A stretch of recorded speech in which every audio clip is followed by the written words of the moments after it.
very pleased that when I found out what Dave was going to be talking about in terms of auditing manner, because some of the stuff I'm going to talk about has a tie-in with that. But let me explain really the background to the talk to some extent. In my former life, I spent most of my working life investigating how microwave signals reflect off various objects, and my interest at that time was in preventing objects reflecting microwave signals, especially things which fly around. There's a lot of interest at the moment in something called bistatic radar. If people think of the standard radar that we were talking about earlier, that is normally known as monostatic radar, which is where the transmitter and the receiver are sited very close together. Whereas a bistatic system is where the transmitter and the receiver are usually widely separated. And in fact, this turns out to be the sort of system at which we would have on amateur radio if we're trying to just listen to a distant station in a way. And there happens to be something which is not only enabling us to receive the direct signal from the transmitter at the receiver, but also something else which might be giving us a reflection as well. So aircraft scatter or rain scatter or whatever would be actually examples of a bistatic radar system. In that case, so the target would be the rain cloud or whatever. And so, because I've always been the sort of person who's more interested in listening rather than transmitting, even though I've had a license for a long time, this is one of the reasons why I got quite interested in this, both from a work point of view and also from an amateur point of view. And this is the latest development of the talk, which will develop as time goes by, I suspect, for the people. Oh, this way. Now, one of the things which I was brought up to believe, and probably some of you also of a certain age were brought up to believe, was that we invented radar. And if you look at the bottom here, there's some names which have already been talked about earlier on this afternoon, Watson and Wilkins. But actually, if you look at the history of the subject, you find that we are, as usual, quite a long way behind everyone else, although we do have a few honourable mentions on the way. And so what I tried to do was to bring together here a sort of timeline to show that, in fact, many people were thinking about radar or sort of early versions of radar, more or less simultaneously. And I guess the same can be said of many advances in technology, with radio, whatever else you might like to think of. And most of this work came about certainly after the beginning of the end of the First World War. A lot of this work came about because people were doing propagation experiments, usually at HF, and they happened to notice that there was flutter on the received signal, and somehow they correlated this with the fact that there were ships passing by near the receiver, or there were aircraft flying across and things like that. And a number of people sort of put two and two together at this stage and thought, oh, this might be a way of detecting things at a distance. I should say that Hulsmeyer got there a long way before anyone else in 1904. He actually demonstrated a working system for ship detection. It was based on the spark transmitter, but no one was interested at the time, and so he just sort of withered away. But nevertheless, he had a working system which was demonstrated to a number of people. And I think the German Navy's response to this was, we have other ways or better ways of detecting the range of the target. And I think they were very interested in optical rangefinders at that stage for their big battleships. And so radar was just a sort of, something which wasn't really proven as far as they were concerned. The earliest people, the earliest people that we might say in this country who had some input probably was our friend Appleton, who was obviously very interested in ionospheric research, and there, of course, this involved sending signals up, and sort of pulse signals at that time, and then seeing how long it took them to come down again, and obviously determine the height of the ionosphere or layers in it from that information. But there were other people who were less known. Brown, 1926, who actually did have a proposal for a radar system. Again, 28, somebody in the Royal Navy Signal School. And then we see, a long way down, we're getting down to 31, and then the GPO 32. So there were a lot of people out there who were sort of au fait with the potentials of radar. And if we look at other countries, certainly the Americans had actually done quite a lot. And there's no Americans here today who did, but the Americans, I think they invented most things before anyone else. But in this case, they did actually have quite a good claim to say that we did a lot of work before the Brits came along. And also the French. The French had a working radar system, or set of so-called radar fences in the early part of the war. So we didn't have to go our own way. Germany had a very strong radar development effort from 33 onwards, and their equipment was extremely good. The only trouble is it was made like laboratory equipment, whereas ours was sort of rather lashed together, if you've ever seen the early stuff. Even the Dutch got into the act before we did. Even the Russians got into the act before we did. But finally, when they decided that maybe sound location wasn't very good after all, there was this question put to Watson, Watt and Wilkins, essentially, can we fry people in aircraft with a death ray? And Wilkins, who was au fait with some of this earlier work, said no, but we might be able to do something with the reflections of targets. Watson Watt tends to get all of the credit here, but actually there's a book which was privately published about Wilkins, and in fact, if you look at that, you find that probably he was the person who really was the genius behind the early British radar work, and he doesn't get the credit for it that he deserves, I think. Even Japanese were there as well. But I want to look at this particular seminal point in the development of British radar, because it has a bearing on what I really want to say later on from an amateur radio point of view. So this is not a professional talk, it's an amateur radio talk. I'm just trying to put it into context. So 1935, and obviously it's the quite a significant year next year. Is it 75 years? Is that right? Next year of that experiment. This was the thing which actually kick-started the British radar effort. And so I wanted to spend a couple of minutes talking about that. Essentially, the way that this works is that the demonstration that Watson, Watt and Wilkins used to essentially persuade the authorities that they should spend some money on an alternative to sound location as a way of detecting aircraft at a distance. It's the classic bistatic radar geometry. They use a system, which uses an illuminator of opportunity. In other words, here you don't have a transmitter which is under your control. You use somebody else's transmitter, and you use the signals from that to detect the presence of a target somewhere. So in this case, oops, I keep pressing the wrong button here. So in this case, what they did was that they used a shortwave transmitter, the daventry, and they had a receiver which was some way away from that, and they then arranged with the RAF to actually fly an aircraft such that it would cross the path between the transmitter and the receiver.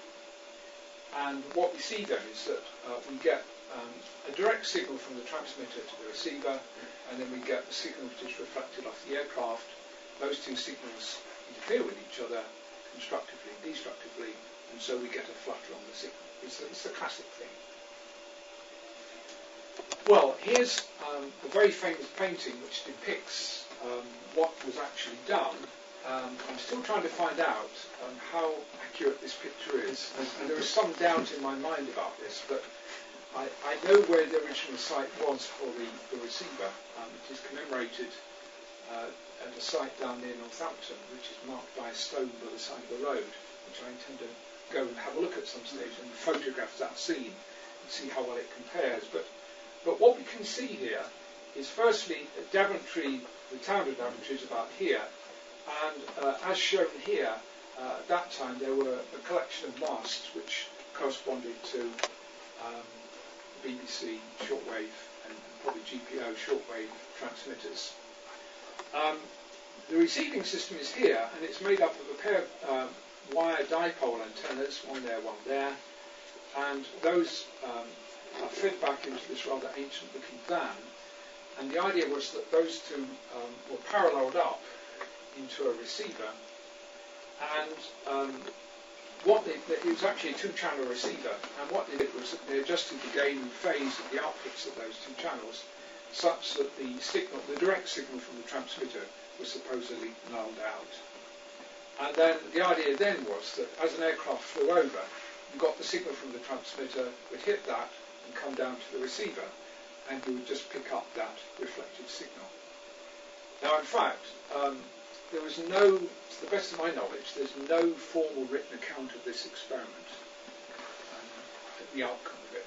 There was an official observer there from the Air Ministry, but to the best of my knowledge, this thing was never written up, and so the details are rather hazy. Although Wilkins actually did write some memoirs many, many years later, there's a lot of detail which is missing, and unfortunately they had no way of they had a way of recording the results they got from the signal they received to the receiver, but it wasn't working. It was a pen recorder and they forgot to connect it up. So it's very difficult to know exactly what the observer from the Air Ministry actually saw, and he must have seen enough to make him go away and persuade the Treasury to spend lots of money. So it's always, it's very unlike what things would be like today when you do trials. It's stuff dossier, wasn't it? Sorry? It's stuff dossier. Well, it's basically that. Yes, it is, yes. So the question then is, what sort of signal would they have seen? Now, the receiver was connected to an oscilloscope, basically, a rather rudimentary oscilloscope. And the question is, what sort of signal would they have seen at that?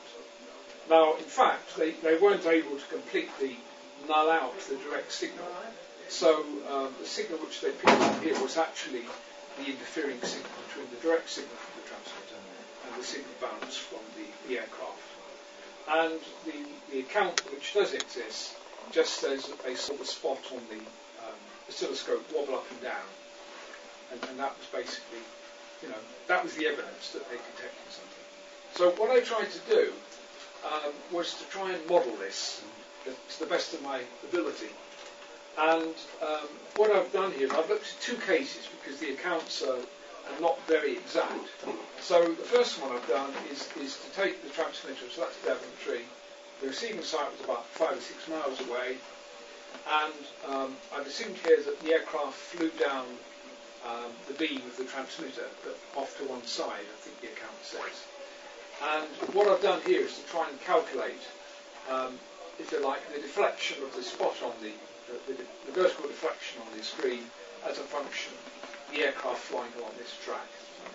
And what they mentioned was that they saw the spot move up and down very slowly at first, and as the aircraft flew away from them, they saw the spot go up and down more and more rapidly, and eventually they lost the signal about 8 miles away from the receiver. So that's sort of roughly what they would have expected to have seen.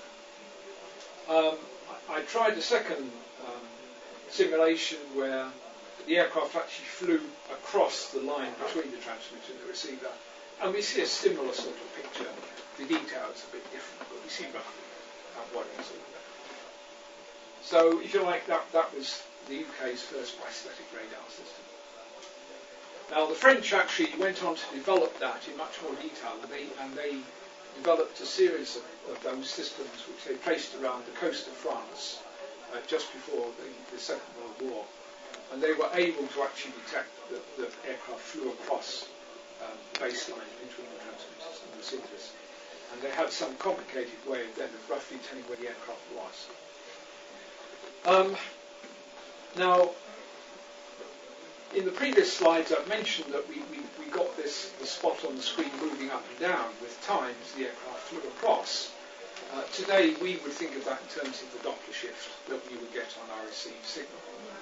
And there was a very interesting article which G8AGN wrote, where he actually gave the mathematics behind this. And so I have to bore you with this slide, I'm afraid. But essentially, we've got a transmitter, receiver, and then the aircraft is flying on a known track at a known velocity, 70 kilometers per hour.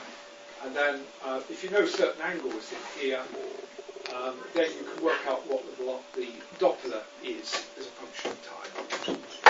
And that essentially then is what you pick up on your receiver when you get aircraft scatter, basically. Well, you can simulate these sorts of things. So here I'm simulating a signal between myself in Sheffield and GB3 VHF.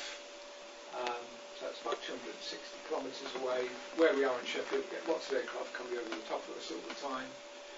And what I'm showing you here, though, is that we get a whole series of Doppler curves as the bearing of the aircraft crossing the line between the transmitter and the receiver varies. So you don't just get one curve, you can get all sorts of curves.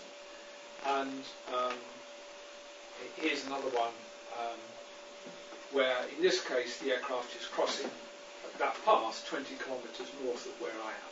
So you can get lots of these curves, and depending on what the aircraft actually is doing, all these are computed for the aircraft in a straight line track.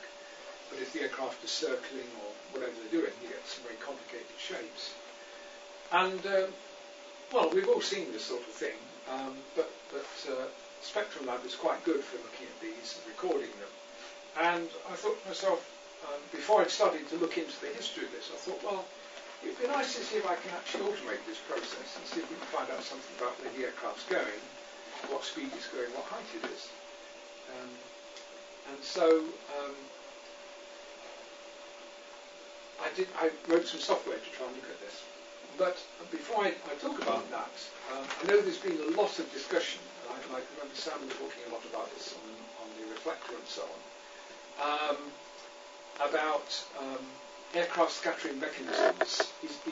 What happens? How does the aircraft scatter signals off it? Is it a specular reflection? In other words, does part of the aircraft act like a mirror and just reflect the signal off? Or is it something called forward scatter?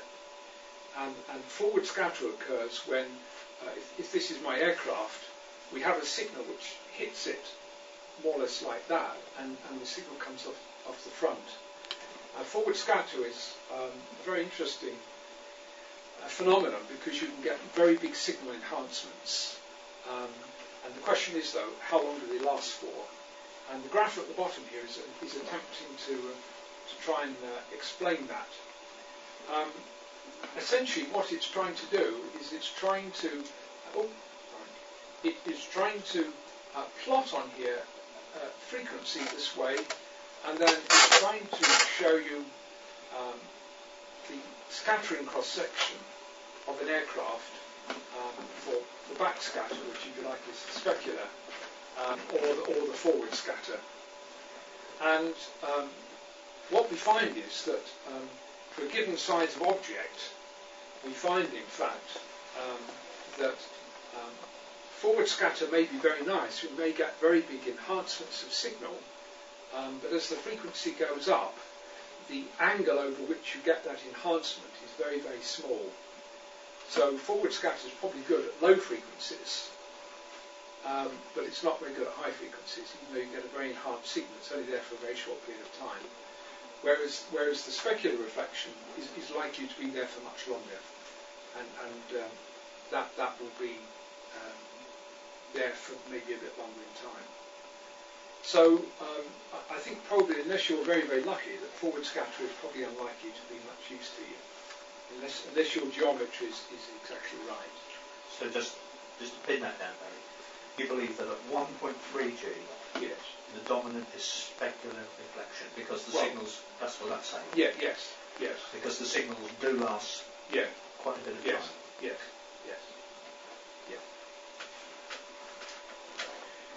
Right, well, I'm just going to show you a few pictures now before I talk about software development. Here's some typical aircraft Doppler shifts from GB3 VHF. So that's a good signal as far as I'm concerned. Those are fairly typical ones. Here's some other ones which are not your typical sort of things in a way, because some of these are not actually crossing the zero line axis.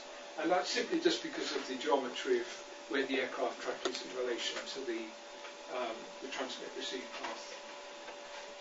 So you do get lots of variations on this. Anyway, I took a few of these curves. I didn't do it in a high-tech way. I literally took one of these pictures and sort of measured things off it with a ruler. So it's not real time, I'm afraid.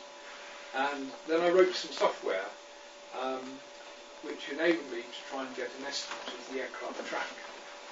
And there are snags in this, but I'll explain that in a minute. So what I'm showing here are just one or two screenshots. Here's a data set at the top here, where I've just manually taken off some Doppler shifts off one of those curves. Those time intervals are probably seconds, I would imagine. And then essentially what the computer's done is it's actually run a whole series of simulations of an aircraft. It knows where the transmitter and the receiver are. I can put in their geographical locations.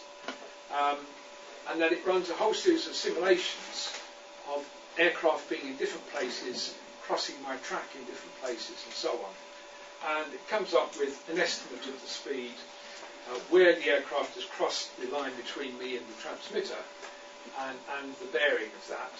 And then it gives an error, which actually looks very, very big. But I better explain that. Essentially, what I've got here is some data where essentially I'm trying to curve fit my simulation to my measured data. And so that's a least mean squares error fit. And for this particular set of data, that's my fit to the data. Now, it's like all measured data. If you try to simulate your data, you get perfect answers coming out. But it's the signal to noise problem. If you can get better data to start with, you get better answers out. And then what it did was it would put it on a map of the UK. Now, I'm going to explain what this is. There's me, and in fact, this data was taken off Angus, the Angus beacon. Now, the reason I prefer to use the Angus beacon is because it hasn't got all these funny modes on it. GB3 VHF is fine, but every time it switches into all these funny modes, you lose the signal. Thank you, Barry. We've been trying to tell Andy that for some time. Whereas Angus occasionally keys itself, and that's it.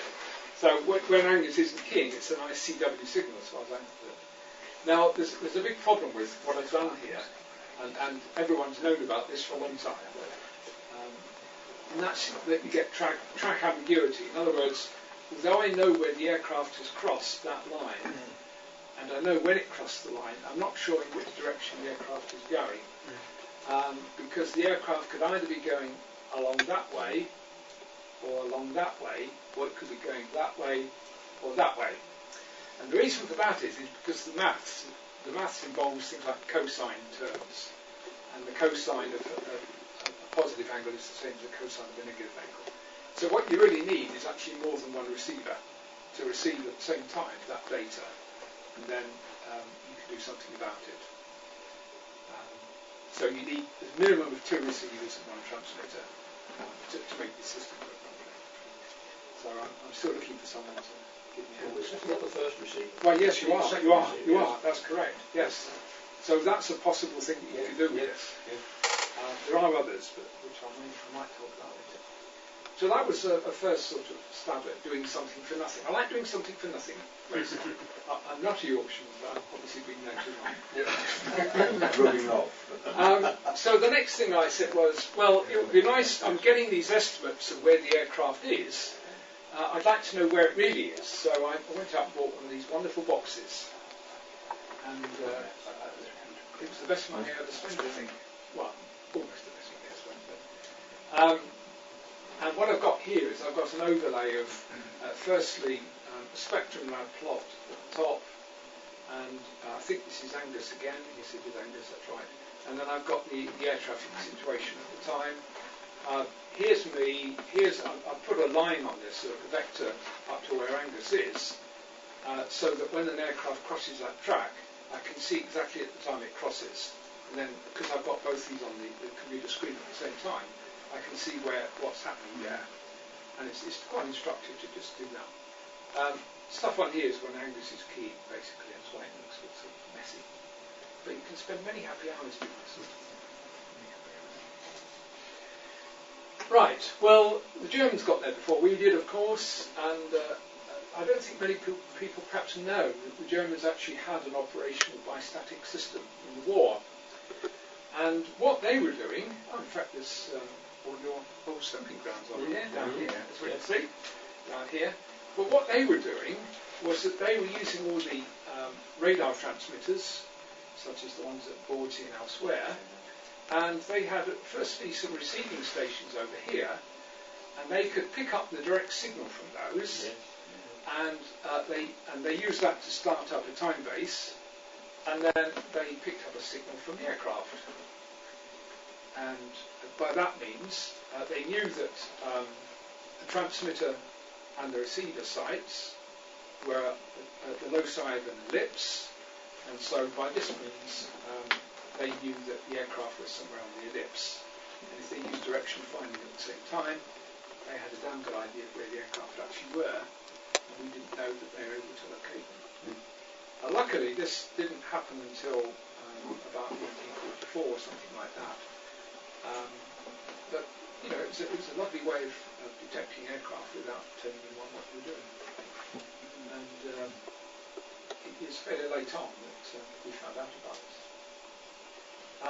And in fact, this picture here, I'm sorry it's rather dark, this is the way it came out, but these show all the sites that they intended to have operational down the coast of Europe there to help them detect where the aircraft were. Now, of course, the thing about this system was that it was immune to any jamming, because obviously we weren't going to jam our own chain-home transmitters. And of course, it couldn't be jammed by the stuff that our aircraft chucked out the ones that they were deployed and so on, because they were meant to confuse the German radars, which worked at about 600 megs, as opposed to 25, 28 megs that our system went at. So, as far as the Germans were concerned, it was pretty foolproof. But I show this just as a bit of history, not for any other reason. Right, now, we always think about moon bounce, and moon bounce has been around a long time, and the first signals reflected off the moon, I think, were in about 1946 by the American Signal Corps, and then there was a Hungarian who did it a few months later. But the Americans were quite smart. At that time, towards the late 40s, obviously the Cold War was starting to hot up again with Berlin and so on. And we were very worried about the Russian long-range early warning radar systems. We wanted to know where they were, obviously, because if there was going to be a hot war, we wanted to know where they were so that we could find ways of getting around them. But these worked on 150 to 170 megs, and that's 2 meters again, basically.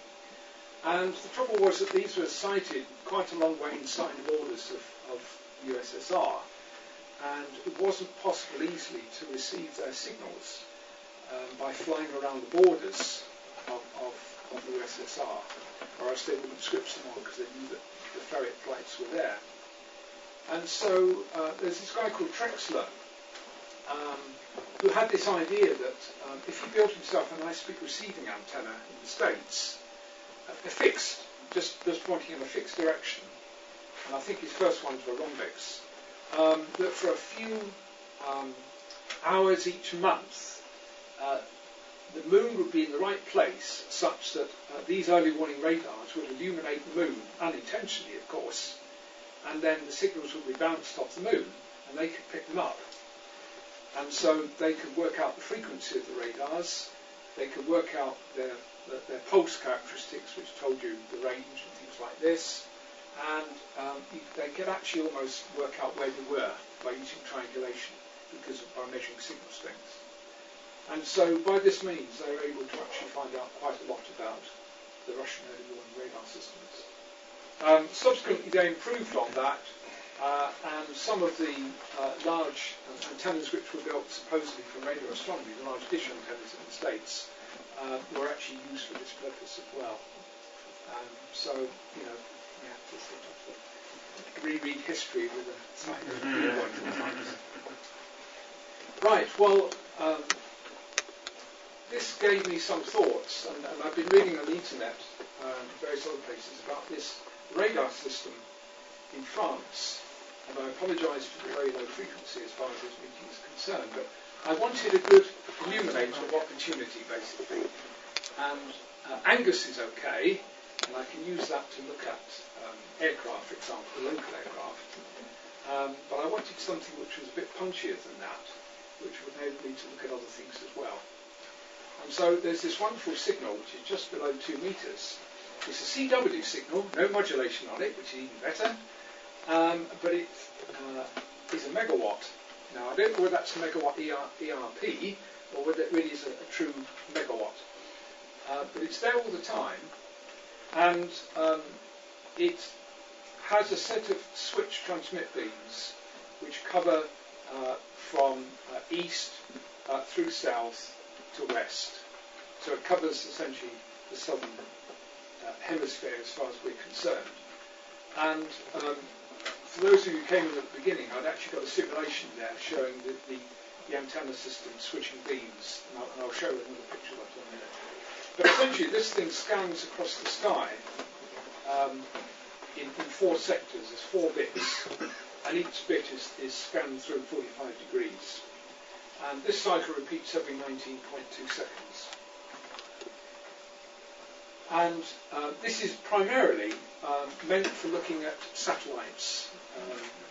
And the French in this system, and the French have some secret satellite, reconnaissance satellites in orbit. And the Americans persisted in publishing the orbital parameters of those satellites. The French didn't like this because it meant other people could predict where those satellites would be at any given time. So the French decided to get their own back on the Americans, and they ran this system for a couple of years. And then they said, oh, we found some satellites which don't appear to be in the catalogues. And the Americans said, if they're not in the catalogue, they're not there. And the French said, well, we're going to publish this unless you stop telling people where our satellites are. So I don't know what the stalemate, I guess it's a stalemate still at the moment. But anyway, here's the transmit site, which is down here, so I'm up here somewhere. And here's the receiver site, which is 400 or 500 kilometres away. Now, the transmitter beams are shown in this bottom picture. So there's one group here which go around from the sort of turquoise colour to red, and there's the next lot which go around to there, and the next lot to there, and the next lot to there.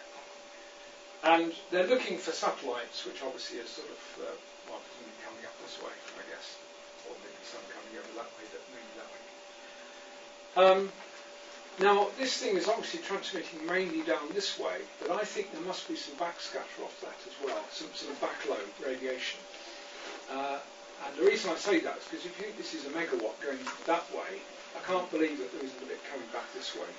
And I've got some evidence to suggest that might be the case.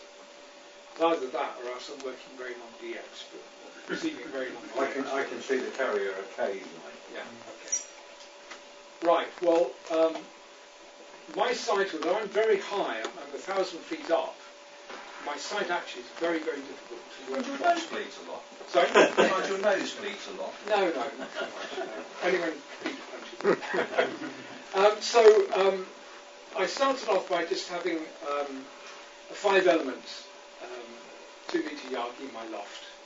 Okay, so it's looking through the roof space and the tiles and everything. It rains a lot where I live, so that didn't help. So this is vertical polarisation. And Spectrum Lab is very good. And this just shows some meteor pings. And I'd never done any of this work before. I'd never looked at anything to do with meteor scatter or any sort of scatter. So I'm not very knowledgeable compared to some of the people in this room. I'm very much in the learning curve. But I was amazed actually when you run this thing, like for 24 hours at a time, at times when there aren't any known meteor showers around, how many meteor pins you see. It's very rarely that you don't see a few per minute, and that's with a very poor receiving system. But these obviously, I'm sure, are pings off the forward directed signal from Graves. I don't get them all the time, but most of the time I do get pings. So when was that done? 2008. I think that one there must be a satellite. Now, that was in February 2008. I think there was quite a big lift on that weekend, or a few days at that time. There was a really big lift on, from what I remember. Why, excuse me, Barry, why do you say satellite rather than say aircraft?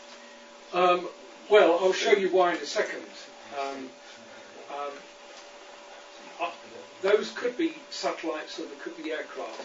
But those are certain. That one there is certainly an aircraft. That one there, because it's curved. Now, I'm pretty certain then that this must be the back radiation off the Graves antenna, and that I'm picking up stuff which is sort of over the south of England. I can't believe that they're aircraft which are down flying over the Med, which I'm seeing. I don't think so. I mean, it's too far away, I would have thought. So I don't see this very often. I only see this under very good lift conditions. Most of the time I just see meteor pings or satellites. Was the hemispherical shape done purposely, to keep the energy going south? Yes, yeah. To what? Try and create better information? Well, they just happen to be. It's just that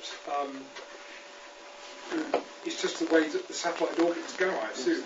They're very simply south. So they're going to get something coming out of and they're looking at the Doppler shift. And because they know roughly the shape of an orbit, or the satellites they're interested in, they're in fairly circular orbits. That they can fairly easily, from one Doppler curve, they can infer a reasonable estimate of the orbit, and on successive ones you can find that. Yes. Right. Well, I can get lots of pings then of meteors, and so I thought, well, can I actually get anything off the moon with this system? And as I say, I have a very poor location. I can't get aerials outside really. So this is only put up on nice sunny days when the moon's in the right place. So that's just a 9-element tonner, and then my old friend Spectrum Lab again, basically. And you notice the rudimentary steering arrangements for the antenna, but the moon doesn't move very fast, and so you don't need anything special for that. It works reasonably well. Right, now I wanted to know where the moon was, and I wanted perhaps to know where the sun was, but I'm more interested in where the moon is. And more importantly, I want to know where the moon is in relation to the radar's transmit antenna. Because the transmit antenna at the radar is tilted up, and it's on both sides it's about 25 degrees, so that's about 15 degrees above the horizon, and that's about 40 degrees above the horizon. And so if the moon is outside that range, you're not going to get much scatter off the moon from the Graves radar. So, and the other thing I wanted to know was where was the moon in relation to me? Now, there is a very interesting piece of software on the internet, which was written by PD1TR, I think it is, in Holland, where he has a sort of version of this thing, which you can look at, but it doesn't show the position of the various objects. It shows where the sun is, I believe, but it doesn't give quite as much information as this is. So I wrote my own bit of software, and this is slaved up essentially to the clock in the computer, so as long as you keep that synchronized to the internet, then that's a real-time display basically. Now at the moment it only shows the moon and the sun. The sun I put on there so I could see where it was in terms of the amount of noise and so on. But what I would like to do is also modify this so that I can get real-time estimates of where, for example, the space station is. And I'm still getting my head around the maths of that.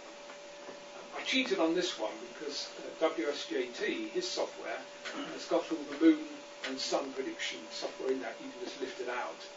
stitch it into a little display. So I didn't do that. I cheated on that, but the satellite bit is a bit more involved.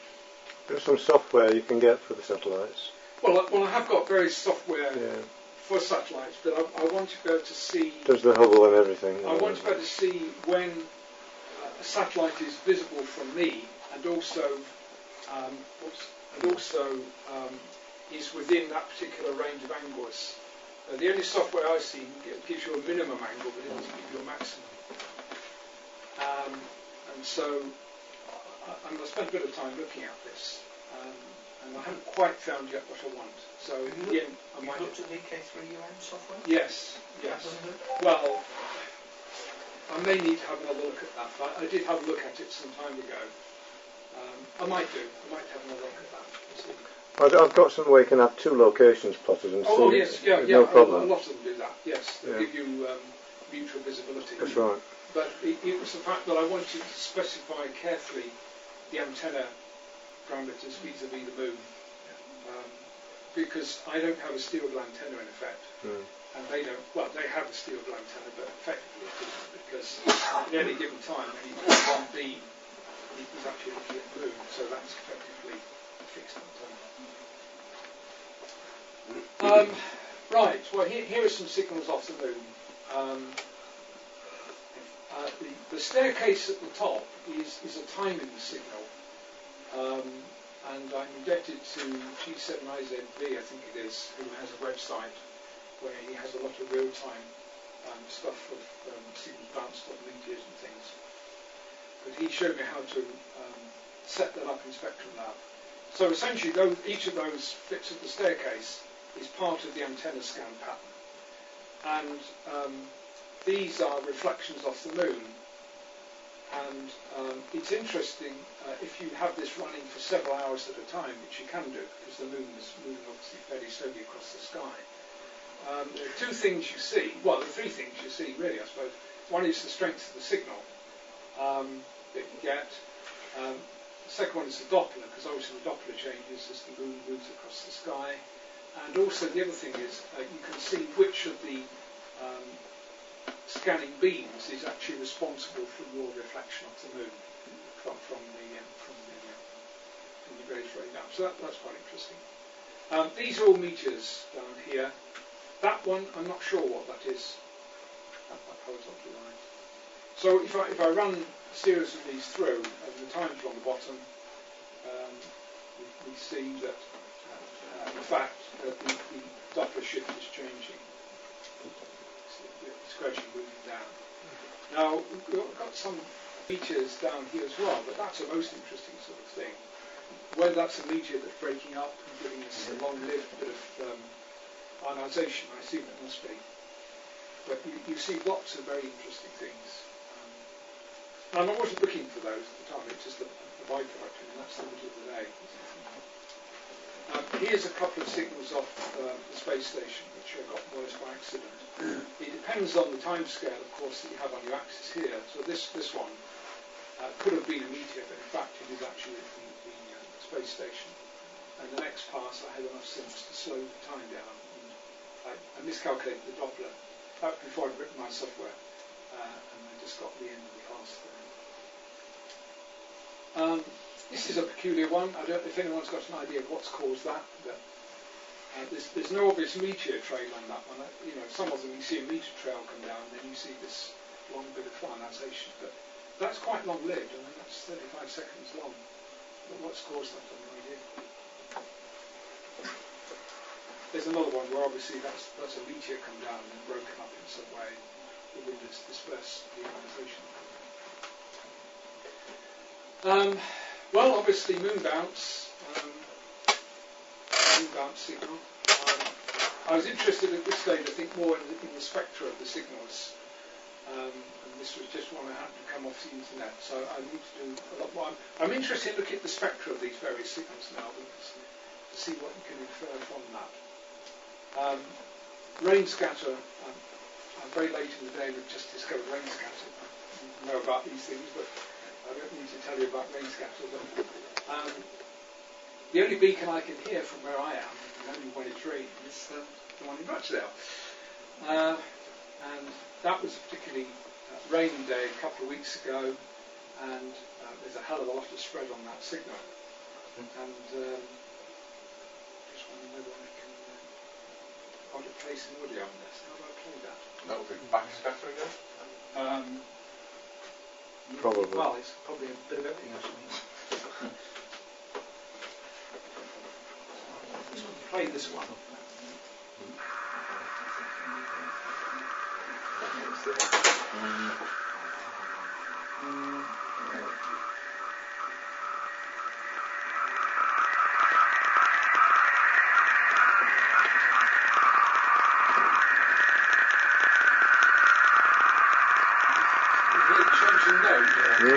What I'm doing there is actually just moving the antenna around.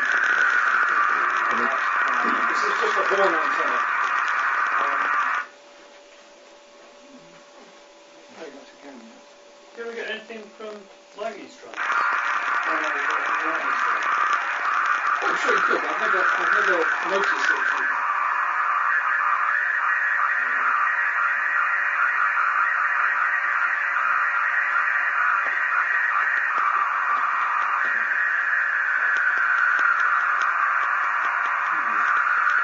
Moving probably through 90 degrees. And you can see that the clouds are moving across pretty rapidly. But it was interesting, I did a whole series of these screen dumps, and it's interesting to see as the rain cells went across how the width of the signal changed. I mean, you all know that the signals are, broadened out, but I was amazed at how much they were actually broadened out. That's way See, for example, when you're using JT4G, when you've been looking at the spec JT screen, and you've seen 250 hertz as feedback, and that's more than, that's going to be 3 times. Yes. Yeah, there's a much broader antenna pattern in the horn, isn't it? Yes, it was. It's 20 dB horn, so it's pretty broad. Yes. Yeah. Well, next time it rains, I don't want it to rain. I'll put a dish on and try it again. I just want to come back to the bistatic radar again. Obviously, this is the bistatic radar which we used to have, which we don't have anymore. The ghosting on analog TV, and obviously here the displacement in the picture is a measure of how far away our object is that's causing the reflections. I notice Prince Charles has got a split personality, probably ought to have. Oops, it's recording. Take that out. That's another There was some mention earlier of the SDR IQ receivers, and I've been having a bit of thought about coming back to this about aircraft again, and how we can use some of these. I mentioned earlier that professionally there's a lot of interest in trying to make passive bistatic radars which work at low frequencies. Primarily because nasty things that fly around in the sky, which try to be invisible to radar systems, they're not quite as invisible at low frequencies. They're fairly invisible at high frequencies, but not at low frequencies. And so a good illuminator, if you like, would be the band to FM broadcasts. And I've been trying to play around with these. Now, I'm aware of professional work that's going on in this area, but I wanted to see what you could do at home with this, and this is very much a work in progress at the moment. But essentially, you need a 2-channel receiver, and one of those channels receives a signal directly from your broadcast transmitter, and the other one, the surveillance channel, receives signals from the things you're looking for, plus other bits and pieces that you don't want, such as direct signal leakage, and also ground cloth and things like that. And then hopefully the idea is that you use signal processing to remove the bits from the surveillance channel, and you're then left with the information about the targets you're looking for, and you can then get some information from that. So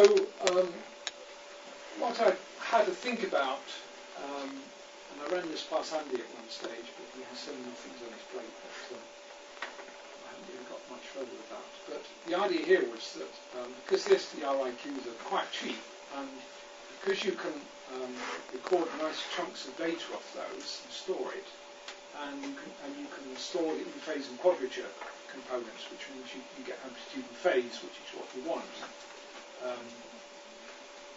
So you can capture about 190 kilohertz of bandwidth, and that's enough to easily encapsulate a single band to FM broadcast. But obviously you need some down converters, and so Andy's design that he published in Madcom a few months ago might be suitable for that. We've got to preserve the phase information between the two channels, so we have to use a common local oscillator. And then we need to take these chunks of data and do some processing. Does the reference channel then deal with the modulation? Eliminates it? No, I'm not bothered about the modulation. That's because essentially what we want is a totally random signal. That's what we would like to receive. Because what we're going to do is we're going to do a correlation process between the reference channel and the surveillance channel. And correlation works best when you've got random signals. So in fact, people have done a lot of work on what's the best program content to use for these radars. And it turns out that heavy rock is the best. And that's because it's a pretty random signal. It spreads the spectrum of the FM signal out. If you look at speech, there are significant pauses between words, and your spectrum width goes down to nothing, more or less. So the radio format. Yeah, so you wouldn't use that. So pop radio is the best thing to use for this. Well, what I did was I've got a couple of SDRIQs, and I used one of those to just record a few seconds worth of Radio Cullen, which is one of our local pop stations in Sheffield. And so that's something like about a quarter of a megabit of data, something like that. And then I artificially injected some targets into that data, a couple of targets. And then I used some processing to recover those targets, to see whether I could recover them. And in fact, there's one there and one there. You notice there's a lot of crud around here, and that's because my original data off the radio station is not a perfectly random signal. If you run the simulations with perfectly random data, then you don't get all this crud in the background. What I then did was I was very cheeky, and I approached somebody at UCL in London, where I know they're doing some work on this sort of thing, and I said, could I have some real off-air data? Because they've been looking at aircraft flying over London and being illuminated from Luton in Kent and Crystal Palace transmitters. And so what I did was take some of their real data and then run it through my own software and compared my results with their results to check that my software worked. And this is the result we get out. Here are some air targets here. Now this picture is showing the so-called bistatic range, so that's the range from the transmitter to the receiver. It's not the actual range. It's a time delay, basically. And then up the side there, we've got the Doppler shift, plus and minus, which obviously is related to target speed. So the idea is that in practice, you take a second's worth of data, and that enables you to resolve your Doppler to about a hertz. And that will enable you to resolve this within a couple of kilometres, something like that. You've then got to process that data, and at the moment it's taking the probably half a minute or something like that to process that data, but that's probably because my software isn't very good.